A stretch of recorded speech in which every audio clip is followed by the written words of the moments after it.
Hey guys, this is Flashbacks. I'm Alex. I am not Will. I'm filling in. He's got some family stuff going on. Actually, Barry messed with the timeline, so temporarily, you guys have Amanda instead because he moved some stuff around. He moved a chair, and so now, like for a little bit, it's gonna be Amanda, which is. If you're familiar with the other podcast, then you're already used to. Well, if you've heard like some of the other episodes, she's been on here before. You guys know her, but yeah. Anyway, so today I have a much more gorgeous co-host to look at. No offense, Will, but anyway, You know I'm married, sir. to me, all right, we gotta get to we got a lot of stuff. So we're here today to review season 1, episode 17, entitled Tricksters. But before we do that, I recently bought season 1 of The Flash, like the CW show, and I was like, let me check out some deleted scenes, and so like I did for this one. And so the deleted scene I saw was Barry and Joe talk about they're in the crime lab and talking about how it's dangerous to tell Iris's secret because she'd be too close to Wells and he's dangerous.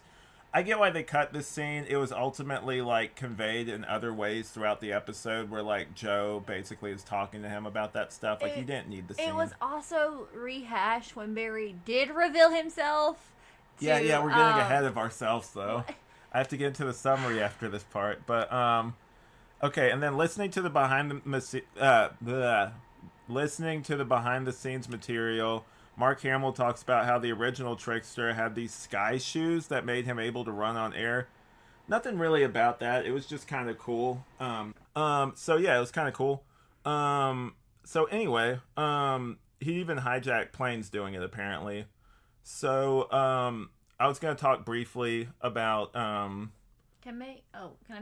Well, actually, I'll make the complaint later about casting choices and who they should have cast. Yeah. To play the second Trickster. Yeah. We'll get into that once we get into the episode. But I briefly, you didn't get to see as much of the like the whole thing of the episodes as Will did. But the like, what did you think of the brief snippets you saw of the 90s Flash show, and like did you see some callbacks in this? It was a very camp show. It's very kitschy, I guess would be the word that our friend Denise would use. So you could definitely see some like parallels, and I thought it was funny, just with like character names like popping back up, but also with like images that were later used when they were talking about the Trickster. The like time frame of like 20 years ago, and like talking about like how the Trickster had terrorized Star City. Yeah, my brain said Central City and I was like, that's the wrong show. No, you're right. Central City is the Flash. Yeah, Star City is Arrow. Okay. Yeah, but Star Labs is in Central City, and that's silly. But the original Flash show took place in LA or Chicago.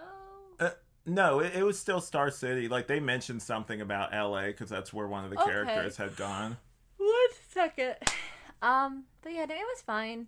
And then you see Dawson's dad, Barry's dad, Isaac's dad. What is the actor's name? John Wesley Shipp. Yes. Because he's the Flash in the old show. Mm-hmm. You like see him in the 90s yeah, one? in the 90s show, and then he's like the one that's kidnapped, and I thought that was kind of funny. Oh wait, we haven't got to that yet. Well, you asked me about parallels. No, I was just asking you, like, basically like just related to the Trickster, if you noticed. That like, was a parallel related to the Trickster. All right, anyway, clearly she's new to this, but no, clearly he's just doing the show way wrong. If you should listen to Night of the Batman instead. Anyway, so we opened 15 years ago, just starting off in the episode, and see an extended version of the death of Nora Allen. Future Barry and Reverse Flash are locked in an epic battle. Future Flash seems to be stopping Reverse Flash from harming his younger self. We actually get a good look at the costume, which I forgot, because what we see later is just blurry Future Flash, like when they actually do see each other face to face. So that was cool. I forgot about that element. We cut to present day where Barry pulls down a board in the forensic lab with all the info they have on Wells. Wells is mysterious. Barry read a whole book on him and only came away with him being enigmatic or mysterious. Joe says his mom was killed by a speedster and Wells created the thing that gave Barry his powers, and that's too big of a coincidence for a seasoned cop. They're trying to figure out why Wells gave him the suit and protected him, and did all this. Why did he? What did he have to gain? Basically, what does Wells want from him? And then, like, here's a quote: "Whatever Wells wants from you, it started 15 years ago. He's been patient, scary patient. You have to listen to me on this. We have to be just as patient." I like this scene. I thought this was like a good scene, and I would agree. I think that a lot of the parent stuff with Joe in the early Flash is definitely like some of the best stuff. yeah, the investigation stuff. I like that element to it. Well, that, but he was also very much being like a parent in that scene where he was just like, listen, Yeah, fatherly advice, kind of. yeah, And I like that. yeah. And so the next scene is set at a playground. Kids are playing happily, and we see seemingly innocent balloons with small presents attached to them. They explode once they make contact with the ground. I like this. It reminds me of the Tricksters' weapons and explosives from the 90s show. So, like, a lot of the stuff in the 90s show was, like, you saw a little bit of it, but, like, it was, like, just basically, like, he had marbles at one point that he used against the Flash, and the Flash was, like, tripping around and everything, and, like, just elements like that. But, Yeah. So are there just a lot of DC villains that are goofy guys like that? Well, Because it made me think of also like the Spot and the Joker and the Spot from Marvel? is the Spot Marvel? Oh, the guy from Suicide Squad who can like throw Polka Dot spots. Man. Yeah, just Yeah. silly goofy villains. Well, I mean, yes, because like a lot of these characters came out during the Silver Age, where a lot of villains' things were just their gimmicks, not like necessarily anything else. And so, anyway, so they all run panicking. Barry sees a commotion from the crime lab and runs to the rescue. He saves a small boy named Henry. I'm sure the naming was intentional with his dad being named Henry, maybe saving the family like he couldn't save his when it happened to him. And then the quote, "Henry, nice name," which I liked. I liked that whole little scene. It was cool. We are introduced via video to a young Trickster. His costume is very comic accurate, which I appreciated. His acting is weird, though. Okay, we can stop and talk about this for a second. The younger Trickster, his acting was really bad.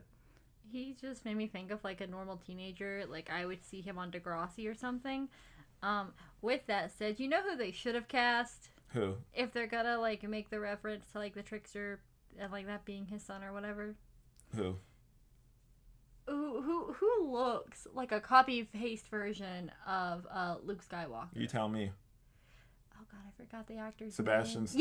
Yes, I was gonna be like Bucky Barnes. He played the Mad Hatter in Once Upon a Time. I'm terrible with actors and actresses' names, by the way, so I'm gonna reference them as characters, and Alex will have to like make inferences because Girly Pop is not good with names of people she doesn't know. Yeah. So Cisco's unimpressed. This is a quote: "Talking in third person, that's never a good sign." And then Caitlin, "You're just mad because he named himself." Actually, he didn't. 20 years ago, Central City was hit by a series of terrorist attacks. One man killed at least 10 civilians, 2 cops. That guy called himself the Trickster. We get a backstory dump by Joe, which is cool. And also, like I said earlier, we get to see some screenshots from the original Flash series. Yes, you get like from the trial and everything, and then also him in his costume. And what did you think of his costume in the original? It's pretty rough, right? it's silly goofy. Yeah. I feel like it'd be a cosplayer's dream though. It'd be so easy to replicate because it's not like it doesn't look super well made. Well, the mask is the weirdest part. I'm like, if they could just figure out something with that mask, the rest of the costume I can kind of vibe with. But so anyway, we get a backstory dump by Joe. James Jesse, like Jesse James, except more twisted. That's a direct, or almost a direct quote from the original show where Megan Lockhart, which was like an occasional love interest of Barry, said basically that verbatim. In that version, she's like tailing him because he's like for a repo thing. But yeah, so like I like that they have all these callback dialogue moments to the original show. I also like that, like I said earlier, the images, except for the mugshot, are stills from the final episode, Trial of the Trickster, which the reason that show got canceled was because it was battling with one, they kept moving the time slot around because of like different, I think it was during the maybe the Gulf War or something like that. So like that's why. And then like it just people could not find it, and also it was really expensive to make. So Okay. it was like one of the most expensive shows like that of its time. But so Cool at the Trickster was the most dangerous thing the city had ever seen before the particle accelerator. Like Barry said, almost making a dig at Wells. It's not even almost. He was making a dig at Wells, which surprised him. They leave to go to Iron Heights to question Trickster, but not before Wells asks if Barry is okay. Joe makes an excuse, and we are treated to more of the scene from 15 years ago. Future Flash takes Barry outside of the house miles away from harm. Reverse Flash has seemingly lost his ability to run fast and travel through time. He throws his cowl off in frustration, revealing his true face. Matt Leshner plays this version, and it's our first time seeing him in the series. He looks more comic accurate, although I love Tom's version a lot. And then it says like just talk about the differences. So like we don't really see much here, but like later on when he kind of does his own thing, he's a little bit more. I would call him a little bit more like hammy than Tom's is. Where Tom is much more everything is like whispered with him. With that version, like he just talks kind of normal. He's like, I don't know, like there's subtle differences. Oh yeah, we don't get to see a lot of them yet though. We do later. He just feels more erratic. Like he's like desperate, so he's like Yeah. at first, yeah. Yeah, and then the other one's patient because he has to be. So we go to Iron Heights to see Jesse's special cell. Definitely gave me like Silence of the Lamb vibes with like the glass, the glass like prison where they're looking in and everything. Yeah. Yeah, and oh yeah. So they put him in there because he had convinced a psychiatrist to commit suicide. I like this shows how dark this version is. The guard hands them Twizzlers, which will be important soon. I like the look of his cell, like I said earlier. And then this version of him is more quiet and menacing at first. Like I like Hamill's performance. It helps also that Barry uses the Twizzlers to try to get him to talk. They discuss the crime that happened, and Jesse criticizes the delivery method, but like the idea. He boasts about how when he was at his peak, a day without casualties never happened. He revels in talking about his murders like a lot of serial killers do. Trickster is angry that someone is using his top secret bomb formula and using his name. He gets visibly upset when Joe says he's called the Trickster just like him. He's nothing like me, detective, nothing. This gives me Joker vibes with the protectiveness over his brand. Did you mention that he convinced his therapist to commit suicide? Yeah, I just did. I'm so sorry. It's okay. So that also is very like Joker-esque. Yeah. Yeah. Yeah, I agree. They definitely have a lot of shared like DNA, like you were kind of making the point earlier. He's asked if he knows who he is, and he says if he did, he'd tell them so they would kill him and stop him from angling for his throne. And then like Joe tries to manipulate him a little bit, like help us catch him, prove there's only one trickster. And then I like this line, trying to trick the trickster, Joseph, no.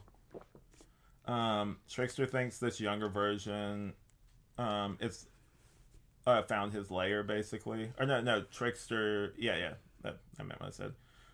He asks them to kill him when they find him. Make sure your safety's off. Iris is still concerned about Mason, who's the reporter that was investigating Harrison Wells previously and was like really close. He got killed by Reverse Flash, but mysteriously vanishing and asks Eddie to look for her. He says he will, but right now everyone is tied up with the Trickster bomb thing. The layer is a near perfect recreation down to the mural outside. So the thing with the 90s show is there was a lot more like murals and stuff like that, and like painted like backgrounds and things like that. Like it was a much more like it had a very unique look to it. It was very much like also a response to the Tim Burton Batman movie though too. Um, oh yeah. So I like this line too. This looks like no one's been here since the '90s. Great line from Joe. Hmm. I heard you laugh whenever we were watching that together. Um, Can you believe the 90s was 30 years ago? Stop. Um, they discover that there's a rigged bomb behind the locked door. Barry realizes in slow motion and pulls Joe away from the blast. I like that scene. The copycat cleared out the storage area where the bomb had been set up. We get a brief moment as Barry visits Henry and tells him he's close to getting him out of there. Henry questions Joe. He tells him to hang in there. They confront Jesse on the stash in his lair being booby trapped. He seems amused until they tell him it was empty. He's furious and reveals he had a huge bomb in there with enough potency to destroy Central City. They get forwarded a video of, and at this point in my notes I just write Young T because they're writing out Trickster the whole time. It's like taking a minute. But Young Trickster reveals he has it in the city. Joe shows OG Trickster. Trickster yells for him to take off his mask before breaking down. I like that scene. Whoever this Trickster guy is, he's not shy. Not every villain prefers hiding in the dark. Damn, Barry is not subtle with these jabs when he's like, he glances over at, Wells. Yeah, when he says that.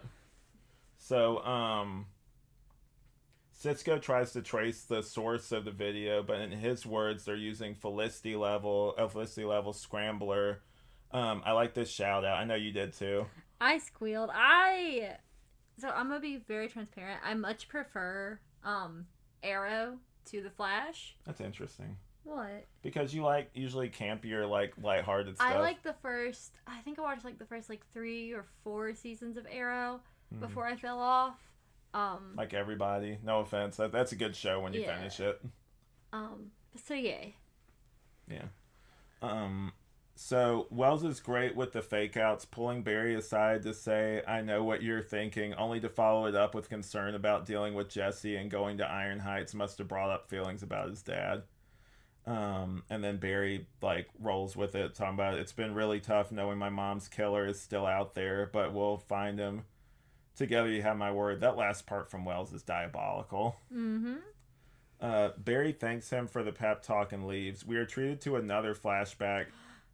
I mean, he's not lying, though. He did help Barry find the person who killed his mother. Yeah, he didn't have to look far. But we are treated to another flashback, this time of the true Wells on the beach with his wife, Tess Morgan, about his plans for building Star Labs. And his name for the lab would be Tess, after her, obviously. And ceased to death naming it Star Labs instead, which, there's a whole sweet line about, you're the only star I see, that kind of thing. That was really good. Oh, yeah, and then I wrote that there. It's that's so sweet. But we see Reverse Flash watching them from a distance as they kiss. Flash meets up with Iris at their spot at Jitters. He tries to downplay her concern for Mason's disappearance. She says everyone is doing that. She asks him to look into it for her, and he agrees to do it for her. She notices he seems down and asks why. He doesn't answer directly, instead saying he doesn't know why he wears the mask around her. She says maybe he'll take it off one day. What do you, because we always address Iris's behavior usually. What do you think of this? Do you think this is kind of a little Listen. not great? Listen. So Iris has a boyfriend that she supposedly loves. Yep. And yet is seeking validation and special attention and special favors from another man. It's I know. To quote Taylor Swift, it smells like infidelity. What? I'm glad we're on the same page. But so moving quickly through it, Trickster is broadcasting again, and he asked to use Barry asks to use her laptop. He sits watching it. Trickster reveals he has the big bomb here to the city, a thing we already knew. Iris didn't try to look at his unblurred face, which shows a lot of restraint on her part, because I would. He speeds off. The police mobilize as the Flash scans the entire city, unable to find the bomb. Wells realizes that the bomb must be fake and that the trickster has another plan. Barry ignores him and keeps searching. Um, and then Cisco's like, why does he listen to you? Barry finds the bomb crate empty. Wells was right. Young Trickster is breaking out old Trickster. The Tricksters kidnap Barry's dad. Jesse's plan all along was to escape. They're working together. Did you see that twist coming? I mean, it wasn't surprising, but like, you know. Yeah. I also did watch this show like a long time ago, so it wasn't one of those things where like I don't remember. I remember something, and then I start watching, and I'm like, oh, I know exactly what's gonna happen. Yeah, I forget more. So this rewatch is kind of nice for me because it's just like I forget a lot of stuff. So it's almost like sometimes I'm watching it for the first time. But oh yeah, so really cool to have them, meaning John Wesley Shipp and the original Trickster, kind of play off each other. And I also like that Henry is trying to get young Trickster to see that Jesse's just using him. Jesse got him to use a bargaining chip because he's a cop's dad. Basically, I like that I have like an in-universe reason for why him of all people. Henry is certain the Flash will find him over the cops. His big plan is 20 years in the making, Jesse's. This one will be big, like Breaking Bad Season 5. Love that show and appreciated the reference. The real reason I tracked you down and groomed you to be the best you could possibly be, Axel, which is the young Trickster's name. I am your father. I know you like that scene too. Yeah, no, okay, so everybody knows what I'm gonna say anyway. Mark Hamill is Luke Skywalker. There's like that reference in where it's like, I didn't kill your father, I am your father. Yeah. And I'm just like, yes. It would have been even better if it had been Sebastian Stan, because Sebastian Stan looks just like Mark Hamill. At this time, he was doing Marvel movies. At this time, Mark Hamill was working, but he wasn't working on the Star Wars stuff yet. Yeah, but like he was also, wasn't he also? Oh, I guess ABC is part of Disney, and has been for years. Never mind. But this is CW. Well, I know, but I was gonna say that he was on Once Upon a Time, and Once Upon a Time was ABC. He was. Yeah, he was. I might have to watch that just to see his performance. He's the Mad Hatter. Oh, that's awesome. Like I like Mark Hamill. Obviously, is a great actor. Not Mark Hamill, Sebastian Stan. Oh, okay, never mind. I might not have to watch that then. I thought Mark Hamill was in it for a second. All right. Anyway, We love you, Sebastian Stan. Axel Walker is Jesse's son, which is a cool reveal and fun meta humor with the "I am your father" bit, like we were just talking about. Barry shows clear regret, wishing he could have saved his dad, telling Wells he should have listened to him. We're treated to another flashback where we see Wells and Tess wreck due to a road spike set out by Reverse Flash. Wells thinks he's there to save him, only to be met with "she's been dead for centuries." Awesome callback to the previous episodes with him and Cisco with that, like, "you forgive me, you've been dead for centuries" line.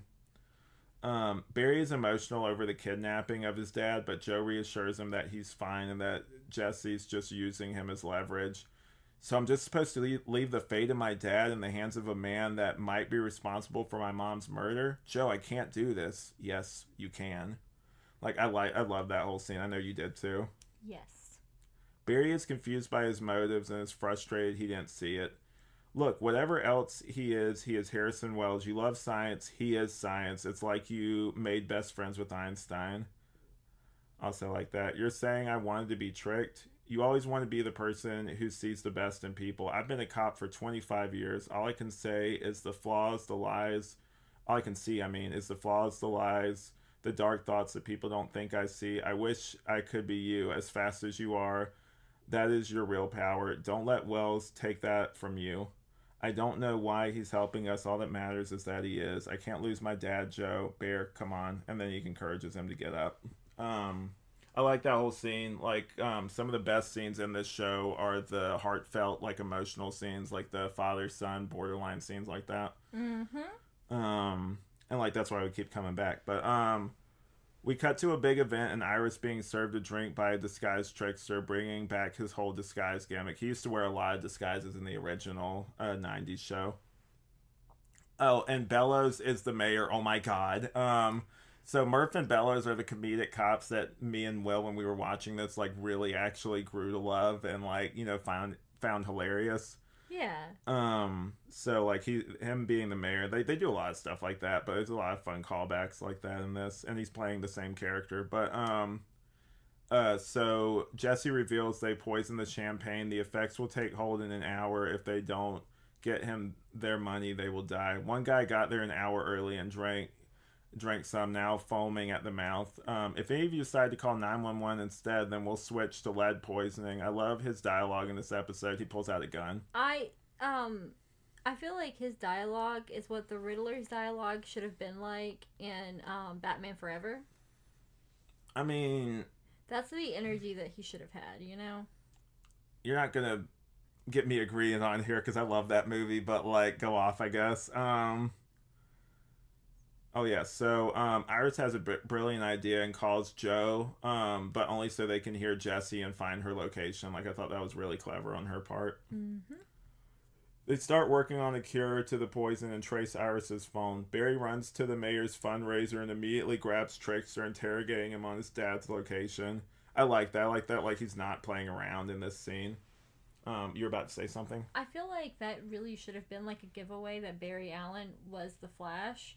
Because why would just like the Flash be so worried about Bart Allen? Yeah, they distract Flash and put a kinetic bomb on him that will blow if he tries to remove it or runs under a certain speed. Really cool idea. I like this.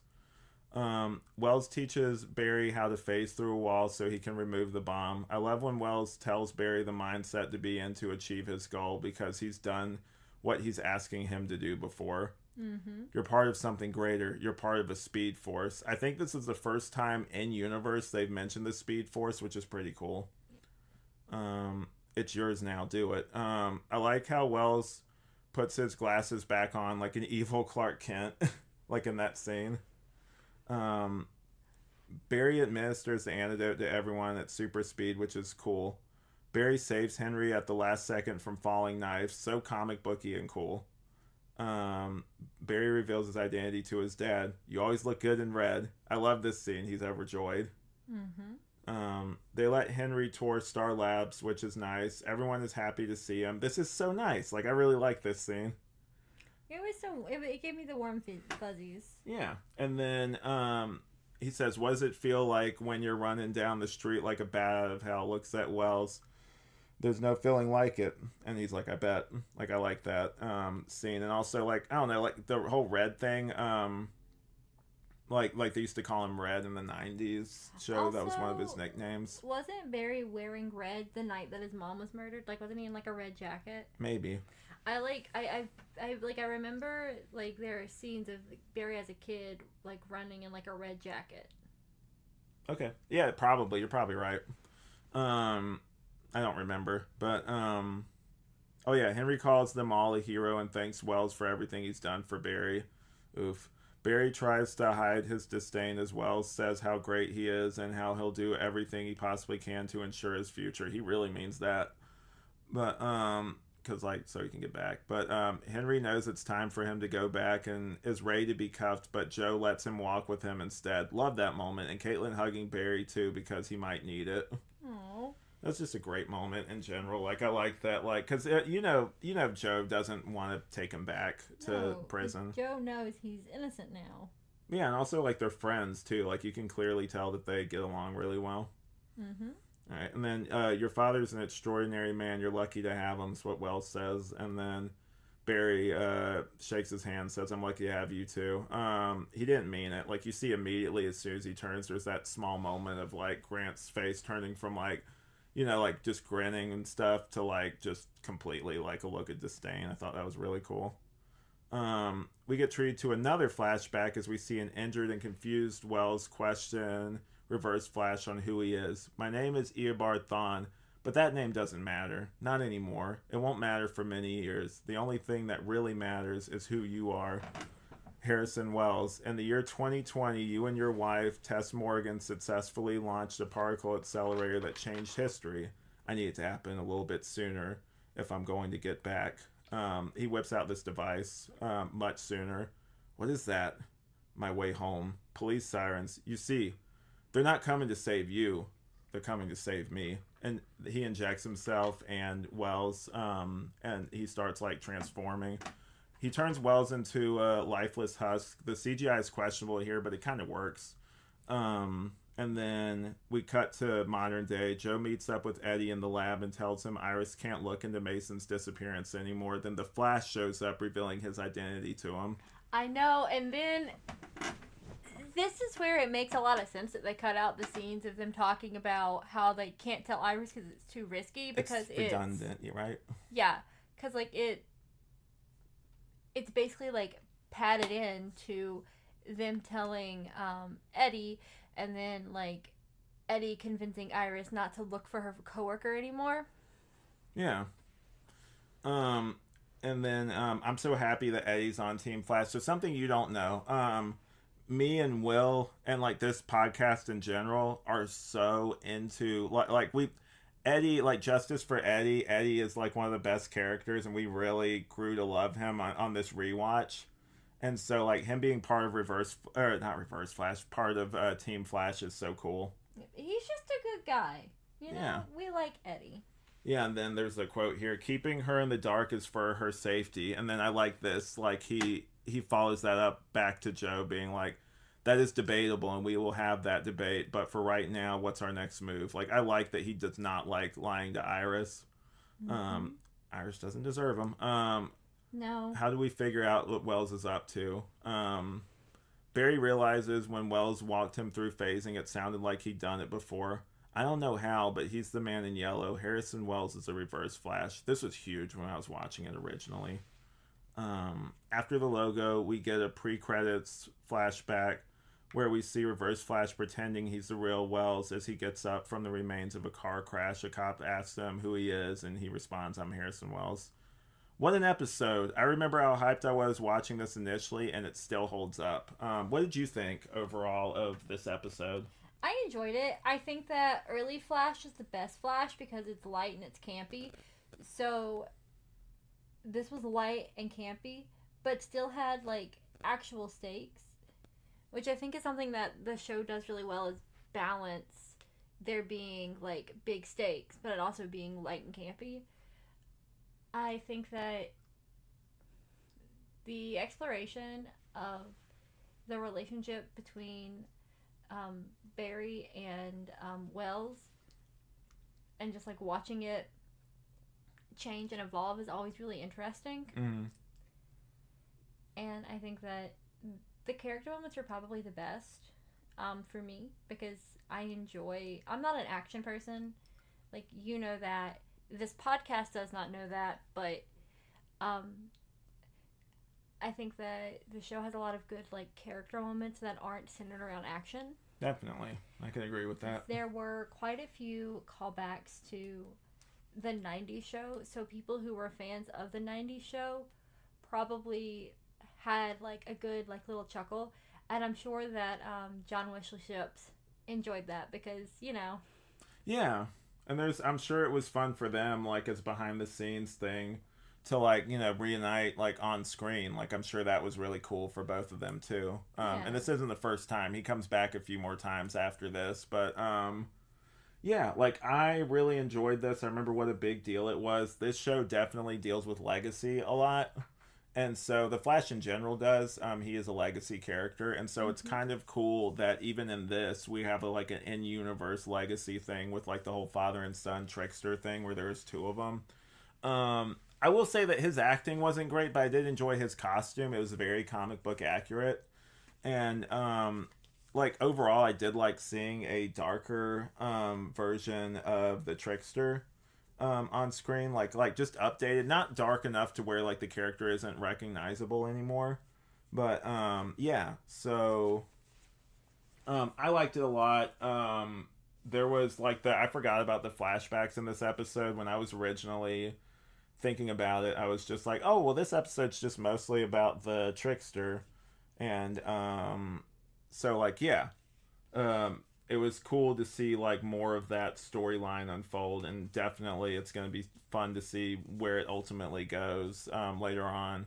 And Yeah. this Reverse Flash, this version of him is the most complex because this is the one that actually likes Barry, and to like a small part of him does, and like kind of grew to have like almost like a fatherly role to him just because of how long he was there. This is the most like just complex version of him. The later ones we get, it's just like him being villainous. Like he's not like the versions we see later on in the show are the ones that didn't go through that kind of thing, which is unfortunate. I kind of wish that we'd get that version back more because there's more to them. There's like they have that history more so. Yeah, I agree. Yeah, and so usually with this, we do heart, humor, and spectacle. Famously, in behind the scenes, the creator of the show would have a thing like it was I think a banner above his door that would say like heart, humor, spectacle, and each episode would have to have those three things. So usually like we call out like which parts of the episode we thought delivered that, and so I guess I'll go first, and then we usually rate it on like out of like 5 lightning bolts. So like the heart for me would probably be the stuff with him and Joe. Like that stuff was really great. I did really like the scenes with him and Henry though. Like that was actually I'm gonna change that. The scene where he reveals his identity to his dad, and they have that moment where like it's kind of like passing the torch where he's just so proud of his son and everything, and like just like so full of pride, just seeing all of his sons has achieved was like really great. And then the humor for me would probably be, actually let me think. I guess some of the trickster stuff maybe. What do you think? Like, was there any moments that really made you laugh this episode? I like snark, so anytime Barry would take jabs at Wells, I was like, Yeah. I also think for Hart, you could go for Barry and his dad, Barry and Joe, or Well, it's usually just the one. original. I know, but what I'm saying is you could have used any of those, or you could have used the scenes with Wells before he died, like actual Wells, Yeah, not those were Eobard good. Thawne. That might be yours though, because for me Oh, it's just we don't have to agree. no, it's just separate. Separate. So my spectacle for me would probably be that scene where he's getting walked through like how to phase basically, and then you see the Mm-hmm. bomb explode. Like that was cool. And then I think I would give it, I give it like 4 out of 5 lightning bolts. Like it was a really good episode. But you go next. So, like I said, for Hart, you could do Joe and Barry scenes. You could do the scenes with Barry and his dad. But I really liked the scenes of like Wells before it was Eobard Thawne, when it was actually like Harrison Wells. Yeah. There was something so like sincere and touching about like who he was, and the demeanor between like that Wells and the Wells that we'd come to know was so vastly different that you're just like, oh, Yeah, he's a lot colder, right? yeah. Yeah, that's a good point. So for humor, snarky Barry, I think is always funny. Yeah. um, and then for spectacle, I'm gonna say the Hunger Games scene, and by that I mean the parachute bombs shaped like presents. Was that in the first movie or was that in Catching Fire? The last movie. Oh, so that came out. So maybe they took it from there The because book would have been out before that, like Mockingjay. I think. I Let don't. me give this a goog real fast. Okay, while she's doing that, I'll talk about just basically like I don't know, like I really like the effort that they went to in this, like just bringing back certain elements of the show. There was definitely a lot of little Easter eggs in the show, and it was just a solid episode. But yeah, I'm looking forward to his performance was a little Joker like, but go ahead. Sorry. The No, go ahead. Mockingjay book came out in 2010, and the Flash TV series premiered in 2014. So maybe someone on set was reading that book, I guess, or someone the writer. I don't know, but I just it's kind of I don't know, like that's not like 100% unique to that. Like I could see that just being like, oh, it's balloons, but they got bombs on them. Like I don't know. well, it was parachutes. I know, but these were balloons. Were they? Yeah, these were. I thought they were little red parachutes. No, they were balloons. Yeah, because I remember they were balloons. But anyway, for the Flash show, not for Hunger Games. But yeah. Anyway, But yeah, so yeah, what were we talking about? Why was I looking this up? because Oh, it was part of your spectacle. spectacle Yeah, thing. that was my spectacle, and I mostly because it just made me think of that, and Mm-hmm. I was like, oh, that's interesting. Yeah. I'm gonna give it like a 3.5 Okay. out of 5. It was good. I'm tired, so maybe I wasn't as As dialed in as I could have been. mm-hmm. But yeah, Yeah. it was Cool. enjoyable. Would watch again. Yeah, and then so thank you for helping me fill in temporarily while Will is on a bit of what we call it, paternity leave. Just LOA. He's on an LOA. Yeah, he's off world right now, but yeah. So anyway, He decided to go join up with the White Canary, yeah, and he's traveling around with what are they called? the legends. Yeah. Yeah. So anyway, we like at the end of this episodes usually we'll say we'll see you in the Speed Force. So like on 1, 2, 3, we'll say it. Okay. Say we will see you in the Speed Force. Thanks for watching, guys.